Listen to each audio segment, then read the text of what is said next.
Hello friends, कैसे हो आप सब दोस्तों। आपका स्टूडेंट इंडिया चैनल पर फाइट सीरीज की 6th वीडियो में तहे दिल से स्वागत है। दोस्तों आज हम सीखने वाले हैं non finite and model. English grammar के दो टॉपिक है, नॉन फाइनाइट एंड मॉडल। आज हम उन्हें सीखने वाले हैं। दोस्तों मैं बता देती हूँ आपको कि हमारी फाइट सीरीज की 6th वीडियो है। यदि व्हाट इज फाइट सीरीज है, फाइट सीरीज क्या है दोस्तों सुनो। दोस्तों फाइट सीरीज हमारी एक ऐसी सीरीज है जिसके अंदर हम क्या करते हैं, इंग्लिश ग्रामर के किन्हीं भी दो टॉपिक को लाते हैं और उनको आपस में एक साथ पढ़ते हैं, ठीक है, उनके बीच में ताकि हम डिफरेंस सीख सके। हमने इसीलिए दोस्तों इंग्लिश ग्रामर के दो टॉपिक नाउन प्रोनाउन उसको सीख लिया, फिर हमने एडजेक्टिव एडवर्ब उसको सीखा, फिर हमने वर्ब इंटरजेक्शन उसको सीखा, फिर हमने प्रेपोजिशन कंजंक्शन उसको सीखा और फिर हमने नरेशन वॉइस उसको सीखा, ठीक है। एंड अब हम सीखेंगे दोस्तों नॉन फाइनाइट और मॉडल। दोस्तों आपको एक बात बताऊं, इंग्लिश ग्रामर के अंदर जितने भी कॉन्सेप्ट है ना, जितने भी टॉपिक है, ठीक है, जितने भी टॉपिक है उनमें से सबसे खतरनाक या फिर सबसे मुश्किल पता है किसे माना जाता है। जी हाँ दोस्तों, आप सही समझ रहे हो, किसे माना जाता है, नॉन फाइनाइट को माना जाता है। मॉडल्स भी इजी है, कर लेंगे, लेकिन नॉन फाइनाइट को खतरनाक माना जाता है, अब नहीं माना जाएगा। बस आपको क्या करना है, कुछ नहीं करना, वीडियो के एंड तक बने रहना है, ठीक है, वीडियो के एंड तक बने रहना। ये दोनों टॉपिक अगर आपको समझ में ना आए ना तो कमेंट सेक्शन में कहना, ठीक है। तो बस क्या करना है, वीडियो के एंड तक बने रहना। हम इसके सारे कॉन्सेप्ट, रूल्स, टॉपिक, डेफिनेशन सब कुछ सीखने से पहले मैं आपको बता देती हूँ कि आए कहाँ से हैं। दोस्तों देखो हम वर्ब पढ़ चुके हैं। दोस्तों जब हमने वर्ब पढ़ी थी ना तो हमने वर्ब, दोस्तों हमने बहुत सारी वर्ब पढ़ी थी। जब हमने फाइट सीरीज के अंदर वर्ब का टॉपिक सीखा था तो हमने दोस्तों कम से कम 10-11 वर्ब सीखी थी और उन 10-11 वर्ब में दोस्तों हमारा नॉन फाइनाइट एंड मॉडल्स भी आया था, ठीक है। वर्ब के टाइप्स दोस्तों 10-11 होते हैं या फिर 10 होते हैं, इतने मान लो, ठीक है। 10-11 वर्ब के टाइप्स होते हैं। उन 10-11 टाइप्स में से इन दोनों टाइप्स को क्या नॉन फाइनाइट और मॉडल्स को निकाल लिया गया। दीदी क्यों, औरों को क्यों नहीं निकाला, इन दोनों को ही क्यों निकाला, क्योंकि तो है ही विशेष, ये है ही अटपटे, ये लगते भी सबको अटपटे हैं, इसलिए इन्हें बाहर निकाला गया ताकि हम इन्हें अच्छे से सीख सके, ठीक है। तो एक प्रकार से हमारी क्या है, नॉन फाइनाइट वर्ब है, इसे हम नॉन फाइनाइट वर्ब भी कह सकते हैं और इसे मॉडल वर्ब भी कह सकते हैं, ठीक है, क्योंकि कार्य किसका करती है, वर्ब का ही कार्य करते हैं। मॉडल से, मॉडल्स का मतलब क्या होता है दोस्तों, देखो हम इंग्लिश ग्रामर की मार्केट के अंदर गए, हम सभी टॉपिक से मिल लिए, बारी आई मॉडल्स की। मैंने कहा भाई आप क्या कर रहे हो यहाँ पे, आपका काम क्या है, तो उन्होंने मुझे बताया और जो उन्होंने बताया ना मैं आपको वही बताऊंगी और हमेशा मैं वही करती हूँ, जो दुकानदार बताते हैं वही बात मैं आपको बताती हूँ, ठीक है। तो आप समझ सकते हो कितने अच्छे से बताते हैं, ठीक है। अब ये मॉडल्स होता क्या है दोस्तों, देखो हम ये मत समझा करो जब भी हम टॉपिक सीखे ना कि हम कुछ पढ़ रहे हैं, ये समझो भाई हमारी डेली लाइफ है, वो डेली लाइफ में हम भाई अपनी डेली लाइफ में जी रहे हैं, उनमें हमें आसपास चीजें दिख रही हैं, उन चीजों के कॉन्सेप्ट के बारे में हम सीख रहे हैं, ठीक है। बस यही होता है हमारी क्या, स्टडी। स्टडी हमारी यही कहलाती है, हमारे आसपास जो भी चीज है भाई उनके बारे में हम जान रहे हैं, क्यों है, कैसे, इसके अंदर क्या है, वही हमारी दोस्तों स्टडी कहलाती है, ठीक है। अभी मॉडल्स क्या है दोस्तों, देखो हाँ आप ये फिर आके देखो भाई, हम अपने रोज के इंग्लिश के सेंटेंसेस में हम कई बार किसी को सलाह भी देते हैं, कई बार किसी को ऑर्डर भी देते हैं, कई बार किसी को इच्छा भी व्यक्त करते हैं, किसी को शुभकामना भी देते हैं, किसी को चेतावनी भी देते हैं, किसी से नम्र निवेदन भी करते हैं और किसी को सुझाव भी देते हैं। जो हम ऐसे काम करते हैं उन काम के लिए हमें कुछ शब्दों की जरूरत पड़ी। अब भाई मान लो मैं आपको एडवाइस दे रही हूँ या फिर मैं किसी को भी एडवाइस दे रही हूँ तो मैं ये कह सकती हूँ कि भाई आई एम एडवाइज्ड, यानी भाई वो भी जो मुझे एडवाइस देनी है मैं कह दूंगी। लेकिन हम ये एडवाइस कब तक लगाएंगे, मैं किसी को चेतावनी दे रही हूँ तो मुझे वार्निंग लगाना पड़ेगा, तो हम बार बार इन शब्दों का यूज नहीं कर सकते। इंग्लिश ग्रामर ने क्या किया, अगर आप किसी को सलाह दे रहे हो, किसी की क्षमता बता रहे हो, इसके अंदर क्षमता कितनी है, ये चीजें बता रही हो ना, तो आप बार बार में क्षमता के लिए एबिलिटी आ गया, तो आप अपने इंग्लिश के सेंटेंस के बारे में एबिलिटी का यूज करोगे। भाई मैं आपकी क्षमता बता रहा हूँ कि आप ऐसे हो, मैं आपको चेतावनी दे रहा हूँ कि आप ऐसे हो, मैं आपको सलाह दे रहा हूँ कि आप ऐसे हो, मैं आपसे नम्र निवेदन कर रहा हूँ यानी कि पोलाइट रिक्वेस्ट कर रहा हूँ, तो बार बार में इन शब्दों का यूज नहीं कर सकते। इंग्लिश ग्रामर ने क्या किया, या फिर उस दुकानदार ने, मॉडल्स की जो दुकान थी, उसने कहा भाई आप बार बार में इन शब्दों का यूज नहीं कर सकते। तो मेरा क्या काम है, मेरा ये काम है कि भाई मान लो कोई किसी को सलाह दे रहा है तो सलाह के लिए मैं एक नया वर्ड ले आया, भाई मान लो आपको किसी को सलाह देनी है तो इस शब्द का यूज करो। आप एडवाइस इतना बड़ा लिखोगे, एम एडवाइस, आर एडवाइस, मतलब इस तरीके से लिखोगे, आप केवल इस शब्द का यूज कर लो, हम समझ जाएंगे, फिर अगला समझ जाएगा कि हाँ इसमें क्षमता व्यक्त की जा रही है, ठीक है।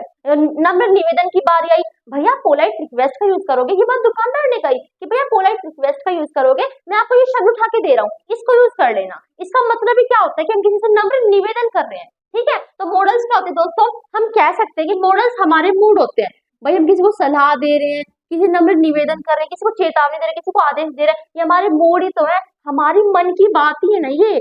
तो मॉडल्स को हम कह सकते हैं ये एक प्रकार से हमारी क्या होती है, मन की बात होती है, ठीक है। और हम भाई समझ चुके हैं मॉडल्स का हम यूज कैसे करते हैं, ठीक है। ये क्या बताते हैं मॉडल्स, क्या बताएंगे, किसी सेंटेंस के अंदर अगर इन शब्दों का यूज हो रहा है तो क्या बताएंगे, ये तो फिर किसी की क्षमता को बताएंगे, किसी की एबिलिटी क्षमता हो गई, किसी की हम किसी को आज्ञा दे रहे हैं, किसी से आज्ञा ले रहे हैं, किसी को चेतावनी दे रहे हैं, इच्छा व्यक्त कर रहे हैं, शुभकामनाएं दे रहे हैं, नम्र निवेदन कर रहे हैं, ये चीज क्या बताता है, ये चीज हमारे मॉडल्स बताते हैं। दोस्तों एक की पॉइंट है वो समझ लो। दोस्तों देखो वर्ब तो हमारी 10-11 होती है, लेकिन किसी को हमें बतानी पड़े कि वर्ब कितनी होती है तो हमेशा दोस्तों 2 बताई जाती है। ये हमारी दोस्तों डिकम्पोजिशन रिएक्शन नहीं है जो इसके 3 टाइप्स ही बताने पड़ेंगे। ये हमारी कोई केमिकल रिएक्शन नहीं है कि केमिकल रिएक्शन के 5 टाइप्स होते हैं, 6 बताती मार्क्स कटेंगे, उसमें तो कटेंगे, लेकिन वर्ब का दोस्तों ऐसा नहीं है। वर्ब के आप चाहे कितने वर्ब के दोस्तों 10-11 टाइप्स होते हैं, तो भाई उन 10-11 में से किसी ने 2 बता दिए, उन 10-11 में से किसी ने और कोई 2 बता दिए, किसी ने और कोई 2 बता दिए, तो ऐसा होता है दोस्तों, ठीक है। वर्ब के कभी भी टाइप्स बिल्कुल डेफिनेट नहीं होते कि इतने ही होते, जैसे नाउन के 5 होते हैं तो डेफिनेट है 6 बताते गलत हो जाएंगे, वर्ब के 2 बताते, 3 बताते, 4 बताते, लेकिन 20-30 नहीं बताने, ठीक है। इस तरह भाई मतलब होते तो बहुत सारे हैं, इसलिए वर्ब में दोस्तों एक बात कही जाती है कि कभी भी इस बात में कंफ्यूज नहीं होना कि वर्ब के टाइप्स कितने होते हैं, इस बात में कभी भी कंफ्यूज नहीं होना। हमेशा क्या करना है, जो जो हमारी वर्ब होती है केवल उनका कॉन्सेप्ट जानो, इसका मतलब क्या है, ठीक है। लेकिन मेनली फिर भी इंग्लिश ग्रामर ने कहा कि बताने के लिए हम सबको क्या बताएंगे कि वर्ब के 2 टाइप्स होते हैं, कौन कौन से, हेल्पिंग वर्ब और मेन वर्ब, ठीक है। दोस्तों हेल्पिंग वर्ब और मेन वर्ब में से जो मॉडल्स है ना वो हमारा हेल्पिंग वर्ब में आता है, क्योंकि मेन वर्ब एक्शन बताता है, ये एक्शन ही बताता, ठीक है। तो फर्स्ट बात तो हो गई दोस्तों, मॉडल्स हमारे एक प्रकार की क्या है, हेल्पिंग वर्ब का टाइप्स है, ठीक है। कोई मेन बात नहीं है, ठीक है, इतनी मेन बात नहीं है, हेल्पिंग वर्ब के अंदर आता है, ठीक है। ये दोस्तों हमारी मेन वर्ब नहीं होती, ये क्या हेल्पिंग वर्ब के अंदर आती है और ये हमारी मेन वर्ब नहीं होती। तीसरी बात एंड मोस्ट इंपोर्टेंट बात दोस्तों, मॉडल्स के बाद दोस्तों हमेशा वर्ब की फर्स्ट फॉर्म आती है, ठीक है। तो हमेशा याद रखना दोस्तों, यहाँ पे मॉडल है तो मॉडल के बाद हमेशा क्या आएगी, मेन वर्ब, ठीक है, मेन वर्ब की फर्स्ट फॉर्म आएंगी। मॉडल्स, ये मॉडल्स मेन वर्ब नहीं होता, इसके बाद मेन वर्ब आता है, ठीक है। समझ में आया, अंडरस्टैंड, यानी कि समझ में आ गया ना आपको, अंडरस्टूड, ठीक है। तो ये बात रखना। अब दोस्तों मेरी बात सुनो, हमें हमेशा शुरू से क्या बताया गया है कि वर्ब एक प्रकार से दीदी इंग्लिश ग्रामर का दिल है, यानी कि भाई वर्ब बिना तो कोई सेंटेंस बन ही नहीं सकता, ये बात बिल्कुल सच है कि भाई वर्ब बिना कोई सेंटेंस नहीं बन सकता। जो हमारी 10-11 वर्ब है ना वो हमें सेंटेंस में पाएंगी ही पाएंगी। दोस्तों इसी तरह आप मुझसे सवाल कर रहे हो कि दीदी इसी तरह तो ये भी हमारी वर्ब हुई, ये हमारी वर्ब हुई तो मेन वर्ब की तो जरूरत नहीं पड़ेगी, हम केवल मॉडल से काम चला सकते हैं, क्योंकि मॉडल्स एक प्रकार से मॉडल वर्ब भी तो है और वर्ब अकेली आ सकती है, तो मॉडल वर्ब के सेंटेंस से बिना मेन वर्ब के अकेली आ सकती है, दोस्तों नहीं आ सकती, आ भी सकती है। चांसेस कितने हैं, 100% में से दोस्तों 98% चांस होते हैं, 98% बार या फिर हमेशा मान लो कि मॉडल्स के बाद वर्ब की फर्स्ट फॉर्म आती है, लेकिन हम कई बार अपने इंग्लिश के सेंटेंसेस में वर्ब की फर्स्ट फॉर्म को नहीं लगाते। ऐसे मुझे कहना है कि मैं कर सकती हूँ, यानी कि क्षमता बता रही हूँ कि मैं कर सकती हूँ, तो मैंने कह दिया आई कैन, कैन का मतलब होता है क्षमता बताना, कैन हमारा एक मॉडल है, तो मैंने कहा मैं कर सकती हूँ, आई कैन बोल दिया मैंने, ठीक है। तो यहाँ पे तो मैंने कोई मेन वर्ब की फर्स्ट फॉर्म लगाई नहीं लगाई ना, लेकिन बात पूरी समझ में आ रही है। क्यों समझ में आ रही है, क्योंकि कैन जो है ना वो हमारी क्या है, मॉडल वर्ब है, ठीक है। तो मॉडल के बाद हमेशा वर्ब की फर्स्ट फॉर्म आती है, ये हमेशा ये ज्यादातर होता है, ये आपको हर जगह मिलेगा, लेकिन आई कैन, वी शुड हमें करना चाहिए, वी शुड हम कह देते हैं, लेकिन वी शुड डू कहना चाहिए, ठीक है। तो 98% आपको मॉडल्स के बाद आपकी फर्स्ट फॉर्म दिखेंगी, और कभी कभी डेली लाइफ में आई कैन हम ऐसे बोल देते हैं केवल ऐसे मजाक के लिए, ठीक है, ये भी गलत नहीं है, लेकिन ज्यादातर क्या होता है कि मॉडल्स के बाद हमेशा अगर आएगी तो मेन वर्ब की क्या होगी, फर्स्ट फॉर्म होगी। ओके दोस्तों मॉडल्स के हमारे मतलब मॉडल्स कितने होते हैं वो माना जाता है दोस्तों, मॉडल्स 13 होते हैं, ठीक है। अगर हम किसी को पता ना हो कि भाई मॉडल्स कितने होते हैं, 13 होते हैं, ठीक है। इसका मतलब ये नहीं कि मॉडल्स के टाइप्स 13 है, नहीं, मॉडल्स के टाइप 13 नहीं है, मॉडल्स के टाइप्स नहीं होते, होते भी हैं, लेकिन दोस्तों ये मतलब ये जानकारी की बात नहीं है, ठीक है। टाइप्स ऑफ मॉडल्स कितने होते हैं ये बात कोई जरूरी बात नहीं है। पता है बस क्या करते हैं, ये जो हमारे 13 मॉडल्स है ना, इनमें से कुछ निकाल के एक टाइप्स में डाल दिया, कुछ निकाल के एक टाइप्स में डाल दिया, और कुछ निकाल के एक टाइप्स में डाल दिया, ठीक है।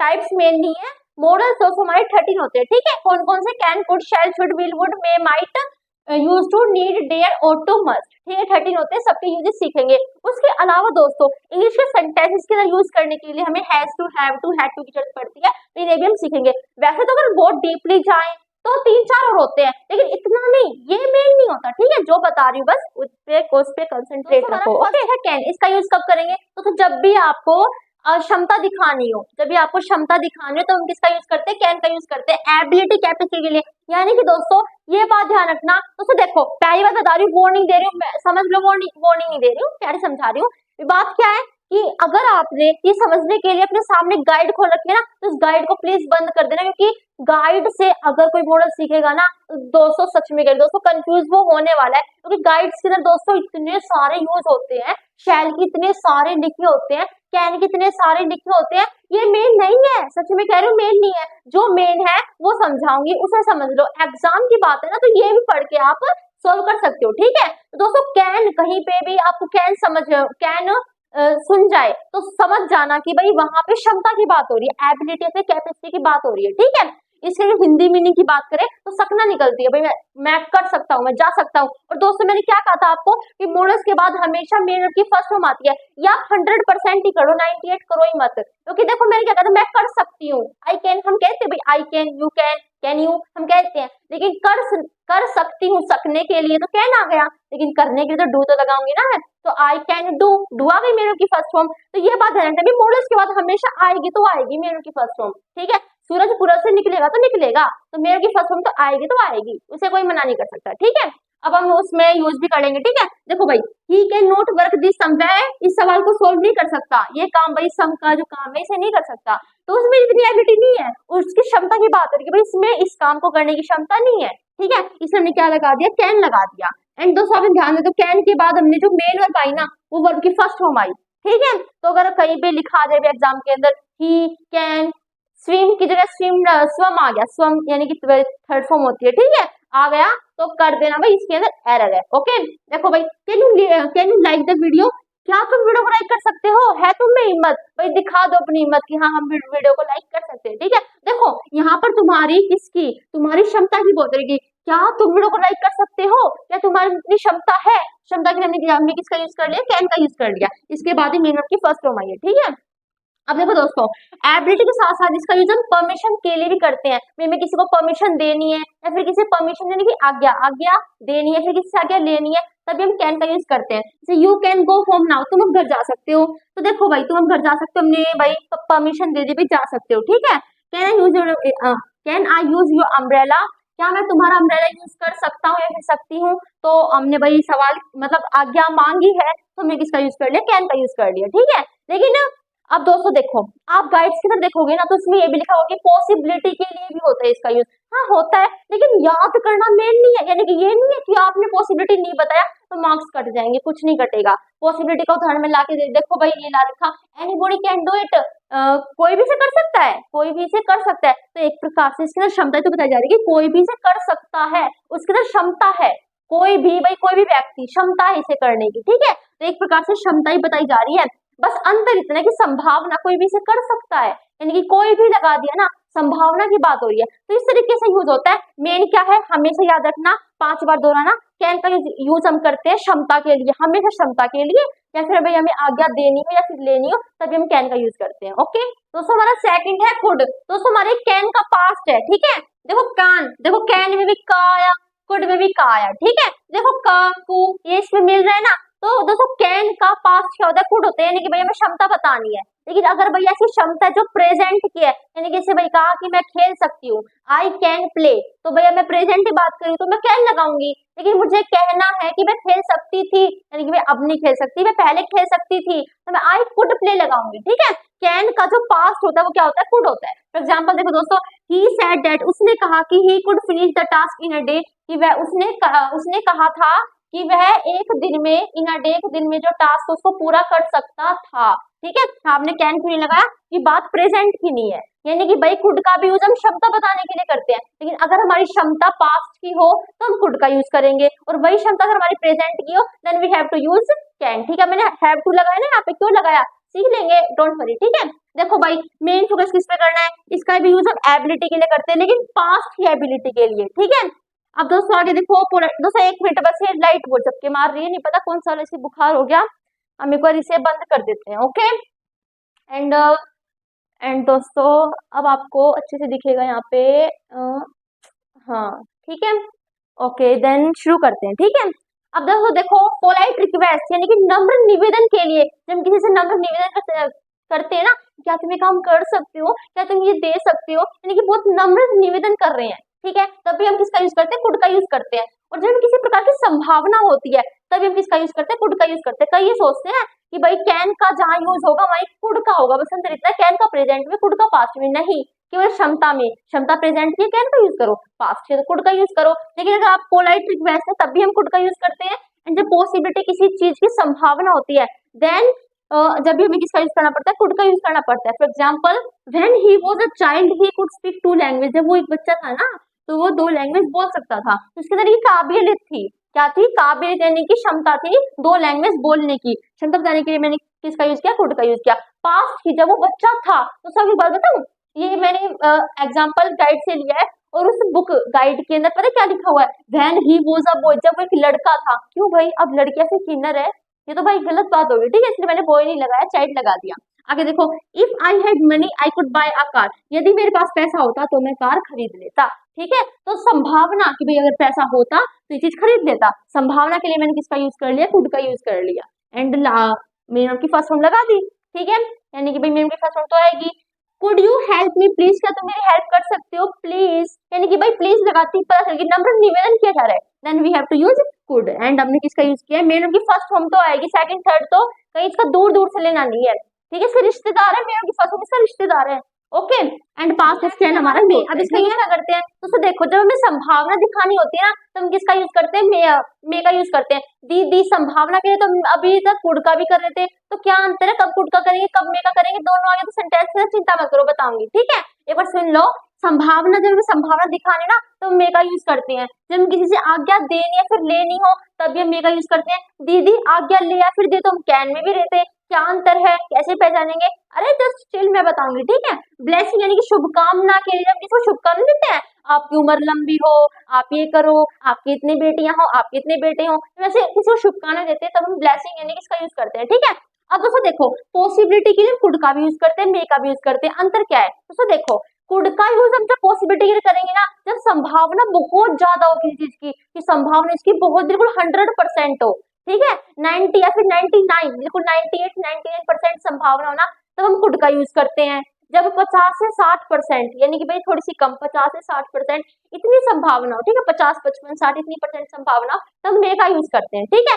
दीदी क्या बता रहे हो आप, एग्जाम के अंदर कहा मैथ कैलकुलेशन करेंगे, वो दोस्तों चिंता मत करो, अकॉर्डिंग टू इंग्लिश सेंटेंस आप खुद समझ जाओगे कि हाँ भाई संभावना किसमें कितनी है, ठीक है, ये आप खुद समझ जाओगे। अब परमिशन की बारी आती है, क्योंकि परमिशन के लिए तुम कैन का भी यूज कर रहे थे, किसने मना किया, नहीं यूज कर रहे थे, कर रहे थे, अंतर क्या है तो देखो, आम तौर पर, सबसे ज्यादा तौर पर, नॉर्मली तौर पर या फिर आम तौर पर हम हमेशा आज्ञा देने या फिर लेने के लिए मे का ही यूज करते हैं, लेकिन कैन का भी कर लेते हैं। अंतर बस इतना है कि जब हम फॉर्मल मैनर यानी कि भाई जब फॉर्मल मैनर में बात करते हैं, फिर बिल्कुल नम्र से जब हम किसी से आज्ञा देते हैं फिर लेते हैं ना, तब हम किसका यूज करते हैं, मे का यूज करते हैं, ठीक है। यानी कि मे का परमिशन के लिए यूज करेंगे तो फॉर्मल होगा, ठीक है, और कैन का परमिशन के लिए यूज करेंगे तो इनफॉर्मल होगा। फॉर्मल का मतलब होता है जब हम अपने बॉस से, अपने बड़ों से, जिससे हम औपचारिक अच्छे से बातें करते हो, तब फॉर्मल। इनफॉर्मल जब हम दोस्त से, यार से, अपने छोटे बहन भाइयों से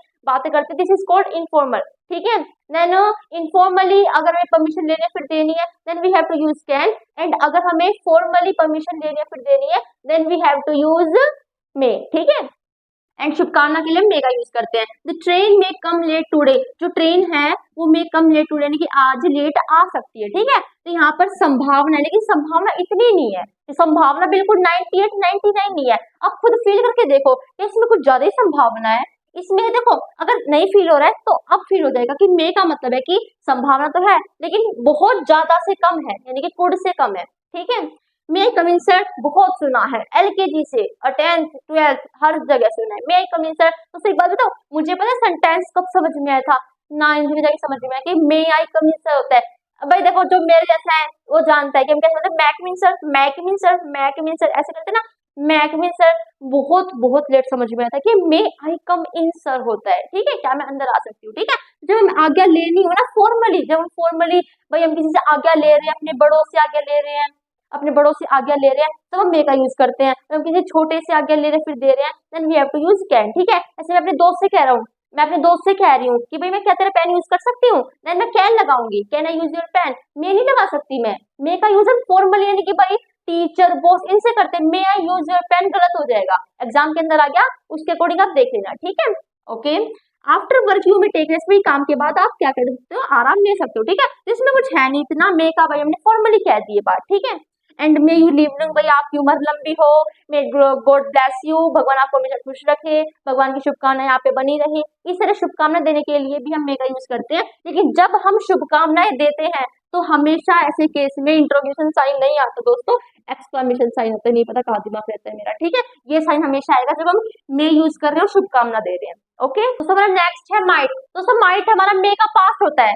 मे का मेन फोकस क्या है, कि भाई मेन यूज क्या है मे का, मे ध्यान में आती क्या कहना है कि भाई हाँ संभावना के लिए हम इसका यूज करते हैं, मे का यूज करते हैं। ठीक है, अगर वो संभावना हमारी पास्ट ही हो जाए तो मे का यूज नहीं करेंगे, वो संभावना पास्ट ही होती ही then we have to use might, हमें माइट का यूज करना होगा। ठीक है, द पास्ट ऑफ मे हमारा माइट होता है। For example he said that it might rain today, उसने कहा था कि भाई आज क्या हो सकती है, बारिश हो सकती है। ठीक है, तो पास्ट की बात होगी इसलिए हमें हमें माइट का यूज करना पड़ा। ओके, अब दोस्तों देखो मेन फोकस क्या है, इसका यूज पॉसिबिलिटी यानी कि संभावना के लिए करते हैं। संभावना पास्ट की है उसके लिए हम किसका यूज करते हैं, माइट का यूज करते हैं।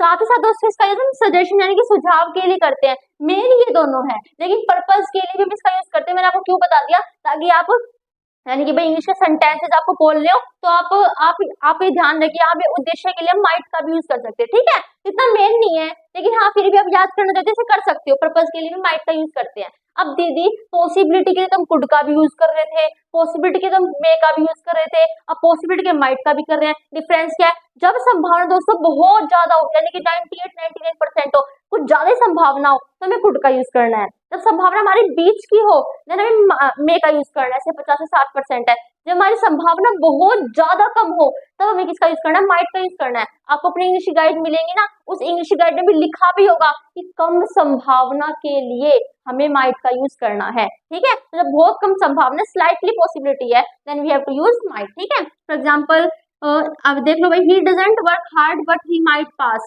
भाई ही डजंट वर्क, उसने मेहनत नहीं करी थी बट ही माइट पास, लेकिन पास हो सकता है। ठीक है, भाई देखो कोई मेहनत नहीं कर रहा, किसी ने बिल्कुल भी मेहनत नहीं करी, फिर भी हम कह रहे हैं कि वो पास हो सकता है, तो संभावना यानी कि बहुत कम है। जिसने बिल्कुल भी पढ़ाई नहीं करी वो पास कैसे हो सकता है, तो संभावना बहुत कम है, देन माइट का यूज किया। ठीक है, yesterday you might as well attend the class, कल तुम्हें क्या क्लास अटेंड करनी चाहिए थी। ठीक है, तो हमने किसका यूज कर लिया, माइट का यूज कर लिया। भाई सुझाव दे रहा है, कोई इंसान सुझाव दे रहा है कि भाई तुम्हें कल की क्लास अटेंड करनी चाहिए थी।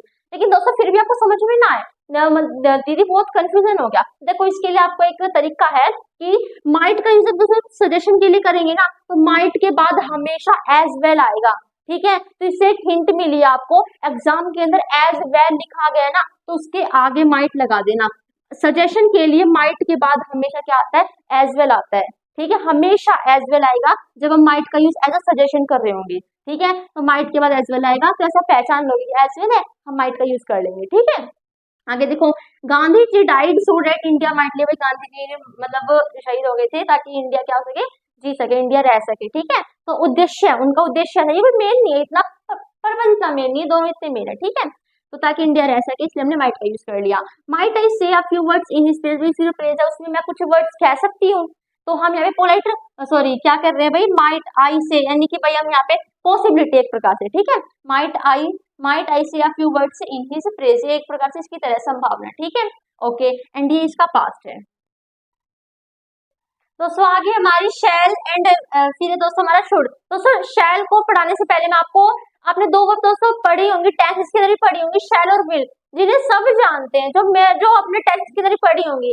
दोस्तों पर्सन जानते क्या होते हैं, first person, second person, third person, तो उन्हें इनके अकॉर्डिंग बांट रखा है। मतलब शैल का यूज हम किन पर्सन के साथ करेंगे और विल का यूज हम किन पर्सन के साथ करेंगे। भाई कहा जाता है कि अगर किसी की दो वर्ब हैं तो एक वर्ब सिंगुलर पर्सन के साथ लगा दो, एक वर्ब प्लूरल पर्सन के साथ लगा दो। लेकिन इसके लिए दोस्तों अलग है, शैल और विल ये दोनों दोस्तों हेल्पिंग और बेमारी जो मॉडल वर्ब भी है और जो हेल्पिंग वर्ब भी है, ये हमारा मॉडल वर्ब का भी काम करती है और हेल्पिंग वर्ब का भी काम करती है। ठीक है, दोस्तों देखो शैल और विल हमारी ऐसी, ये दोनों दोस्तों हमारी फ्यूचर की है, यानी कि भाई कोई ऐसी बात है भविष्य की तो हम हमेशा शैल और विल का यूज करते हैं। लेकिन अगर भविष्य की बात है और पर्सन है आई और वी तो हमेशा हम शैल का यूज करते हैं। आई और बी के साथ दोस्तों हमेशा शैल का यूज होता है, और जितने पर्सन बचे उन सबके साथ विल का यूज होता है, ठीक है। लेकिन डेली इंग्लिश सेंटेंस में जब हम इंग्लिश बोल रहे होते हैं ना, जब इंग्लिश ग्रामर की कोई बात नहीं होती, एग्जाम की कोई बात नहीं होती, हम केवल इंग्लिश सेंटेंस बोलना चाहते हैं, इंग्लिश बोलना चाहते हैं, तब हम ये ध्यान रखते हैं कि शैल का भी यूज होता है। तब हमेशा हर पर्सन के साथ हम कॉमनली विल का यूज कर देते हैं, ठीक है। इन इंग्लिश सेंटेंस, इंग्लिश के जब सेंटेंस बना रहे होते हैं तब आई और बी के साथ शैल का यूज नहीं करते, सबके साथ ही विल का यूज कर देते हैं। लेकिन अकॉर्डिंग टू इंग्लिश ग्रामर आई और बी के साथ शैल का यूज होता है और सभी पर्सन के साथ विल का यूज होता है, ठीक है। अब शैल यानी कि फ्यूचर एक्शन, फ्यूचर एक्शन को बताने के लिए हम किसका यूज करते हैं, शैल का यूज करते हैं। मेन फोकस किस पे होना चाहिए, इस पे, केवल इस पे होना चाहिए मेन फोकस, ठीक है। ऑर्डर तो मैंने आपको बस ऐसे ही लिख दिया, ये बता दूंगी, ठीक है। I shall be 30 next year, भाई मैं अगले साल 30 साल का हो जाऊंगा, फिर जाऊंगी, ठीक है, मैं तो नहीं होंगी। तो शैल हमने लगा दिया, okay. You shall not disturb me, भाई तुम मुझे डिस्टर्ब मत करो, ठीक है। यानी कि भाई बात बता रहा है, एक प्रकार से हम कह सकते हैं हमें आदेश भी दे रहा है, ठीक है, कि भाई तुम मुझे डिस्टर्ब मत करो, तो आदेश भी दे रहा है ना। तो ये बात है रखना भाई, हम शैल का यूज आदेश के लिए भी कर लेते हैं, ठीक है, केवल दो ही है, फ्यूचर एक्शन के लिए कर लेते हैं और आदेश के लिए कर लेते हैं। मेन क्या है, मेन है हमारा फ्यूचर एक्शन, ठीक है। आगे देखो, we shall go to Shimla in our holidays, भाई हम अपने हॉलीडेज के अंदर शिमला जाएंगे, ठीक है। तो फ्यूचर का एक्शन है भाई, ये एक्शन है, फ्यूचर में हम ये करने वाले हैं, शिमला जाने वाले हैं, तब हमने इसका यूज कर लिया, ठीक है। लेकिन दोस्तों मान लो हम ऐसे ही शैल का यूज कर रहे हैं फ्यूचर एक्शन के लिए, ठीक है। फ्यूचर एक्शन की बात आई, हम शैल का यूज कर रहे हैं, लेकिन फ्यूचर एक्शन ऐसा है जिसके अंदर हम या तो फिर किसी से वादा कर रहे हैं या तो फिर किसी को चेतावनी दे रहे हैं, समझ रहे मेरी बात। हाँ, हमेशा दोस्तों शैल का यूज फ्यूचर एक्शन के लिए करते हैं, ठीक है। लेकिन वो फ्यूचर एक्शन ऐसा है जिस एक्शन के अंदर, जिस फ्यूचर एक्शन के अंदर हम या तो फिर किसी को वादा दे रहे हैं, किसी से वादा दे रहे हैं, किसी को वादा कर रहे हैं या फिर चेतावनी दे रहे हैं, तब हम शैल के साथ आई और बी का यूज नहीं करेंगे, तब शैल के साथ हम सेकंड और थर्ड पर्सन का यूज कर सकते हैं, ठीक है। अब देखो भाई, प्रोमिस यानी कि वादा की बात है और वार्निंग की बात है, तब बात अलग हो जाती है।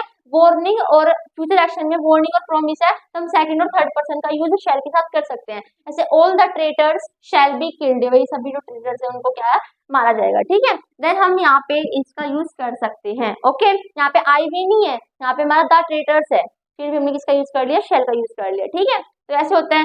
एंड दोस्तों हमारा शुड, शुड होता है दोस्तों पास्ट ऑफ शैल, कैन का पास्ट कुड, मे का पास्ट माइट, शैल का पास्ट शुड, ठीक है। लेकिन दोस्तों शैल और शुड में बहुत अंतर है। कैन कुड में तो हो जाता है भाई पास्ट, वो क्षमता की, क्षमता प्रेजेंट की कैन का यूज करो, क्षमता पास्ट की कुड का यूज करो, संभावना प्रेजेंट की मे का यूज करो, संभावना पास्ट की माइट का यूज करो। लेकिन शैल एंड शुड दोस्तों बिल्कुल अपोजिट है। शैल का यूज हम आदेश के लिए या फिर किसी फ्यूचर एक्शन के लिए करते हैं।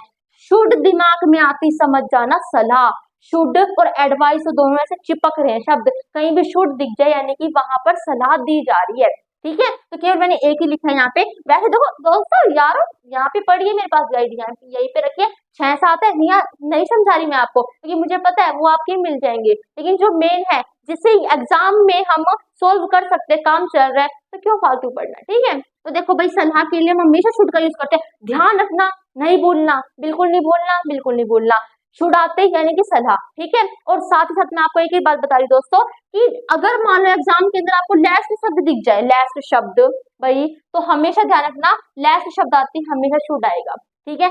एज वेल आते ही हमेशा मे आता है, तो लास्ट आते ही शुड आएगा, ठीक है। ये बात ध्यान रखना, एक रूल होता है कि लास्ट आते ही शुड लगा देंगे, okay. You should work hard, भी तुम्हें कठिन मेहनत करनी चाहिए, तो हमने भी सलाह दी जा रही है, हमने शुड का यूज कर लिया, ठीक है। इसमें केवल सलाह होती है, कोई हम ये नहीं करते कि तुम्हें करनी है, जरूर करनी है, कोई नैतिक कर्तव्य है तुम्हारा, नहीं, क्योंकि हम किसी को सलाह दे रहे हैं इस बात की, ठीक है। We have to use should, okay. हमारा विल, अब इसका यूज कहाँ करते हैं भाई, देखो फ्यूचर के लिए करते हैं, तो इसका भी यूज मेन फोकस क्या करना है कि इसका यूज हम फ्यूचर एक्शन के लिए करते हैं। देखो भाई, शैल का ही फ्यूचर एक्शन के लिए करते हैं, विल का ही फ्यूचर एक्शन के लिए करते हैं। अब दोनों को हमने एक एक यूज और बांटा, कौन कौन सा, शैल को बांट दिया ऑर्डर, यानी कि शैल सोचते ही हाँ आदेश, फ्यूचर तो है ही, फ्यूचर तो दोनों में है, शैल सोचते ही आदेश और विल सोचते ही आदत, ठीक है। आदेश शैल में, आदत विल में, ठीक है। तो हैबिट भी विल बताता है। लेकिन दोस्तों मान लो फ्यूचर एक्शन कोई ऐसा है जिसमें हम या तो अपने इंटेंशन को शो करें, इंटेंशन मतलब इरादा, ठीक है, ऐसा फ्यूचर एक्शन जिसमें अपने इरादा को बता रहे हैं, जिसमें हम किसी बात पर दृढ़ निश्चय कर रहे हैं कि ये काम तो करना है, बिल्कुल पक्का ठान लिया, दृढ़ निश्चय, ठीक है। डिटरमिनेशन, विश या फिर इच्छा, किसी बात पर इच्छा व्यक्त कर रहे हैं, ठीक है। ये तीन चीज कर रहे हैं ना, तब हम विल के साथ आई और वी का यूज कर सकते हैं। आई और वी का हमेशा शैल के साथ करते हैं। और सेकंड थर्ड पर्सन जो ही बचे मतलब आई और बी का शैल के साथ करते हैं, सेकंड और थर्ड पर्सन का विल के साथ करते हैं, ठीक है। लेकिन अगर हम फ्यूचर एक्शन में ये तीन चीजें ना, तो विल के साथ आई और बी का यूज कर सकते हैं। अब दीदी ये तीन तीन नाम हो गए, याद कैसे करें? देखो भाई, एक तरीका है ड्यू, ड्यू भी है, तो ड्यू की स्पेलिंग ये याद करो, DIW, ड्यू, ठीक है, DIW, डी यानी कि डिटर्मिनेशन, आई यानी कि इंटेंशन, डब्ल्यू यानी कि विश, ठीक है। इन सब और कोई तो यूज होता ही नहीं है, इन तीनों का मतलब यही होता है, बस डब्ल्यू से वार्निंग मत कर देना, विश कर देना, ठीक है। ओके, और इतना ही है तो DV कर देना, ताकि समझो VIS, डब्ल्यू यानी कि विश, WA से तो वार्निंग हो गया, ठीक है। या तो कोई DV से याद कर लेना या कोई ड्यू से याद कर लेना, ठीक है। ओके, अच्छा देखो भाई, आई विल अटेंड योर लेक्चर, अब आई के साथ तो शेल का यूज होता है इंग्लिश ग्रामर में भी, लेकिन यहाँ पे हम किसी बात को ठान रहे हैं, यानी कि डिटरमिनेशन है, then we have to use will. I will attend your lecture in all condition, कोई भी कंडीशन हो, कोई भी कंडीशन, कोई भी स्थिति हो, मैं आपका लेक्चर अटेंड करूंगा, ठीक है। चाहे कोई भी कंडीशन हो, आप चैनल सब्सक्राइब करोगे, एंड कर देना, ठीक है, ताकि और वीडियोस की नोटिफिकेशन आपके पास पहुंच जाए, ठीक है। आगे देखो दोस्तों, यही फ्यूचर एक्शन के लिए करते हैं इसका use, you will be a leader, तुम आगे जाके एक लीडर होंगे, नेता होंगे, ठीक है। देन हमने फ्यूचर एक्शन के लिए कर लिया। Habit, an Indians, an Indian not Indians, ठीक है, Indian will serve his guest, जो मतलब भारतीय होते हैं ना, उनके लिए मेहमान भगवान समान होते हैं, तो मेहमानों की वो बहुत सेवा करते हैं, ठीक है, तो उनकी आदत है, ये हैबिट है, मैंने विल का यूज कर लिया, ठीक है। एंड अब बात आती है दोस्तों वुड की। अब इसमें क्या है, देखो भाई, क्षमता के लिए कैन का प्रेजेंट में, कुड का पास्ट में क्षमता के लिए, इसी तरह दोस्तों विल का यूज हम आदत के लिए करते हैं, विल का पास्ट होता है वुड, पास्ट ऑफ विल है ये, तो आदत के लिए, जब आदत हमारी फ्यूचर की हो तो हम विल का यूज करेंगे। भाई आदत दोस्तों हमारी पास्ट की हो, किसकी हो, पास्ट की हो, तो हम किसका यूज करेंगे, वुड का यूज करेंगे। हैबिट हमारी प्रेजेंट की भी हो सकती है विल में, प्रेजेंट की भी हो सकती है और फ्यूचर की भी हो सकती है, ठीक है। पास्ट की हैबिट आती है, किसकी पास्ट हैबिट आती है, हम किसका यूज करेंगे, वुड का यूज करेंगे।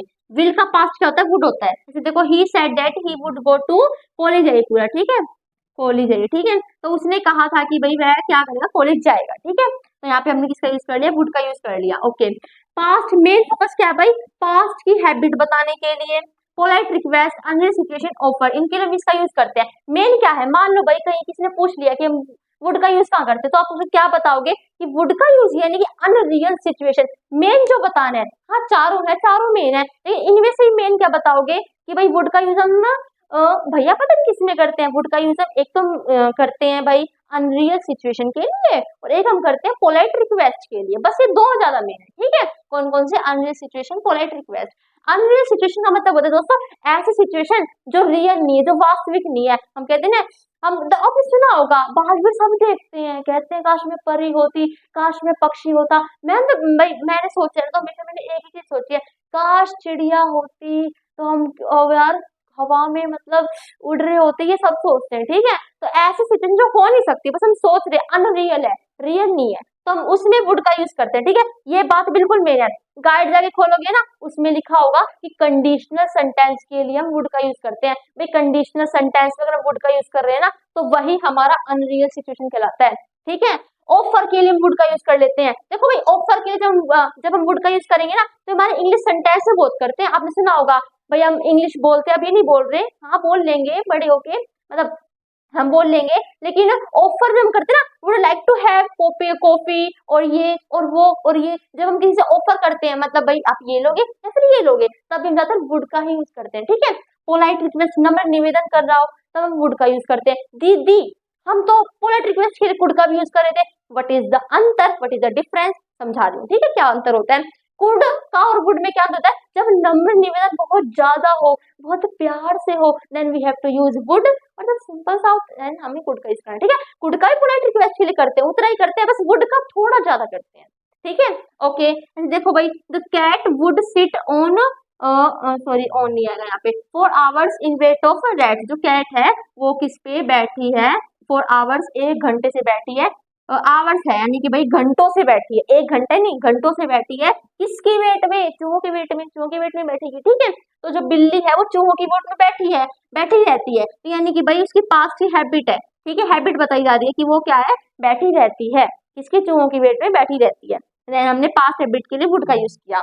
If I were rich I would help the poor, अगर मैं अमीर होती ना तो मैं गरीबों की हेल्प करती, अभी तो नहीं हूँ ना, आगे क्या पता ना हो। ठीक है, तो अनरियल सिचुएशन के लिए भी हमने किसका यूज कर दिया, वुड का यूज कर दिया। एंड पोलाइट रिक्वेस्ट के लिए करते हैं, जैसे मैंने कहा would you land me your book please, हम ऐसे कह देते हैं। ठीक है, जब किसका यूज करते हैं, वुड का यूज करते हैं। एंड ऑफर के लिए ऐसे would you like to have a cup of tea, क्या तुम एक कप चाय लेना पसंद करोगे। समझना, ऑफर ऑफर अभी तक हमने कहीं नहीं पढ़ा, ऑफर यानी कि वुड।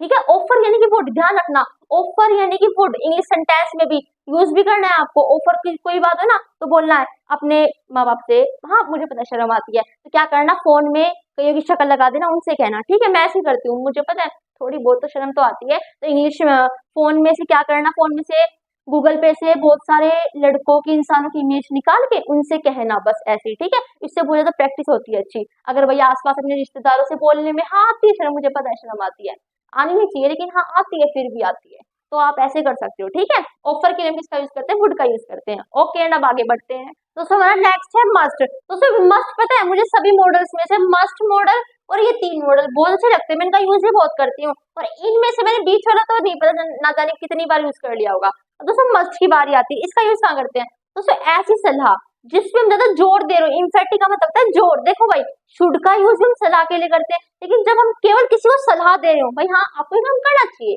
सलाह दे दी केवल, देन हम किसका यूज करते हैं, जब हम किसका यूज करते हैं, शुड का यूज करते हैं। लेकिन वही सलाह अगर बहुत ज्यादा इम्फेटिक यानी कि जोर देके हम किसी से कोई मतलब कोई नैतिक कर्तव्य है, कोई मोरल, कोई ड्यूटी है, ठीक है, कोई ड्यूटी है, कोई ऑब्लिगेशन, कोई कर्तव्य है, कोई सलाह है, जो इम्फेटिक हो ना, बिल्कुल जोर देके उस बात पे कह रहे हैं कि भाई ये कर्तव्य तो करना ही पड़ेगा। देखो भाई, शुड का यूज कर रहे हैं एडवाइस के लिए, यानी कि मैंने आपको सलाह दी कि भाई तुम्हें मेहनत करनी चाहिए, लेकिन मैं अगर मस्ट लगा रही हूँ ना तो मतलब तुम्हें करनी है, ना करोगे तो काम नहीं चलेगा। ठीक है, तो मस्ट का शुड से थोड़ा सा ज्यादा है। ठीक है, शुड का केवल एडवाइस के लिए, मस्ट का जब हम ज्यादा, बिल्कुल मस्ट यानी कि भाई ये करना जरूरी है, बिल्कुल जरूरी है, करना ही पड़ेगा, नहीं किया तो अच्छी बात नहीं है, काम नहीं चलेगा। ठीक है, देखो भाई, this question is important, you must learn it. भाई ये क्वेश्चन जो है ये बहुत ज्यादा महत्वपूर्ण है, तुम्हें इसे लर्न यानी कि सीखना पड़ेगा, याद करना पड़ेगा। ठीक है, तो यानी कि जो शुड लगाती ना, मैं शुड तो भाई लगा नहीं सकती, मान लो एग्जाम के अंदर आ जाए तो छोटा बच्चा भी कर देगा यार ये। ठीक है कि भाई यहाँ क्वेश्चन इंपॉर्टेंट है, यू मस्ट लर्न, तुम्हें करना ही पड़ेगा याद, तो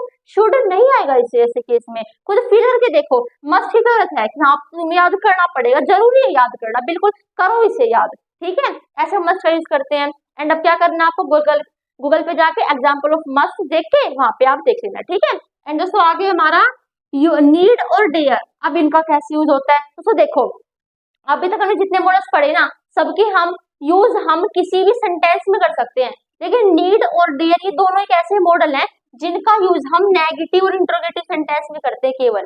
ठीक है, नीड का मतलब क्या होता है, आवश्यकता, यानी कि इसका यूज हम आवश्यकता के लिए करते हैं। डेयर का मतलब क्या होता है, साहस, यानी कि इसका यूज हम साहस के लिए करते हैं। इतना यूज है केवल, आवश्यकता के लिए नीड का और साहस के लिए डेयर का यूज करते हैं। ठीक है, और दोनों का यूज हम नेगेटिव इंट्रोगेटिव में होगा। अब दोस्तों मान लो कि नीड का यूज हम आवश्यकता के लिए कर रहे हैं और नेगेटिव में इसका यूज होगा, यानी कि आवश्यकता न होना। ठीक है, भाई आवश्यकता की बात हो रही है और नेगेटिव में यानी कि आवश्यकता नहीं है। ठीक है, एंड इंट्रोगेटिव में भी करते हैं, यानी कि आवश्यकता पूछ रहे हैं।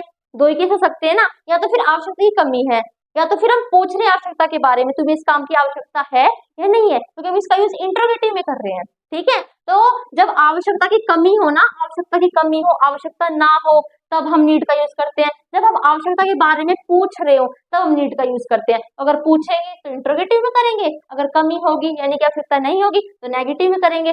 आवश्यकता है तो यानी कि सिंपल सेंटेंस का यूज होता नहीं। ओके, देर भी ऐसी है, साहस के लिए करते हैं जब साहस की कमी हो, कि भाई तुम्हें हम कह रहे कि भाई वो उससे नहीं हो पाएगा, उसके अंदर इतना साहस नहीं है, यानी कि साहस की कमी है, तो लैक के लिए भाई साहस की कमी है तो हम डेयर का यूज करते हैं। ठीक है, और जब साहस के बारे में पूछ रहे हो, ये काम करने में तुम्हें इतना हिम्मत है, इतनी हिम्मत है, तो हम डेयर का यूज करते हैं। जब हिम्मत पूछ रहे होते हैं तो इंट्रोगेटिव में आ गया, जब कमी होती है तो नेगेटिव में आ गया।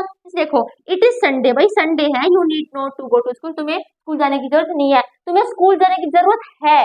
अगर ऐसा केस आ जाए ना तो नीड मॉडल का कभी यूज नहीं होगा, क्योंकि सिंपल सेंटेंस हो गया, नेगेटिव और इंट्रोगेटिव में ही होगा। ओके, ठीक है, नोट है ये बात क्या है, नोट है, ध्यान रखना।